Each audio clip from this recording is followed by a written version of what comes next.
Chancellor, I present Dominic Gerard Francis Eagleton West as eminently worthy to receive the degree Doctor of Letters honoris causa.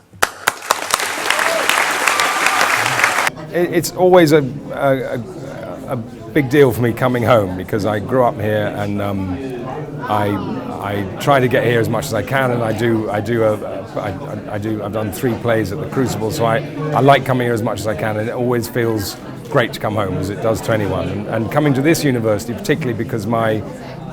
lot of my forebears came here, and a lot of my family studied medicine and engineering and building here, and I've always I've always actually wanted to be a doctor,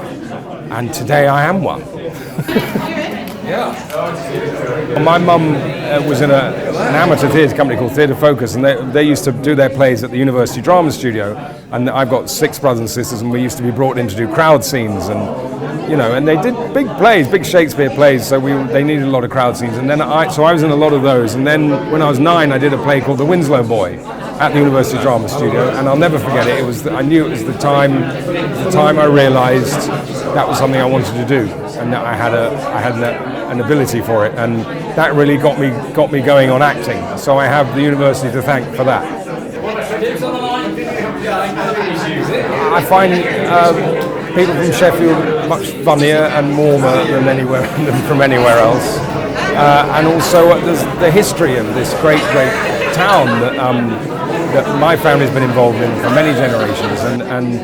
I find that history very moving, a history of manufacture and of making things and of creating things, which we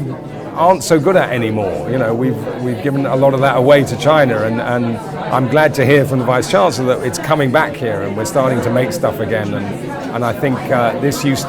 was the engine of the world, and I think it's great that it's going to be again.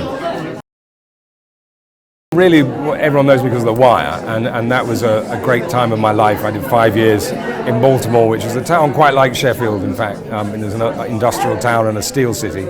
and I felt very much at home there, probably because of knowing Sheffield. But actually, I would say this, and it sounds a bit corny, but my highlights have been the plays I've done here. I prefer theatre; it's more exciting, really, and I got the chance to be in a musical here, which I've never done before, because I can't sing, but I was in My Fair Lady, where you don't have to sing, and we had the best time I've ever had on any job here at the Crucible doing My Fair Lady, and so I have very good memories of that.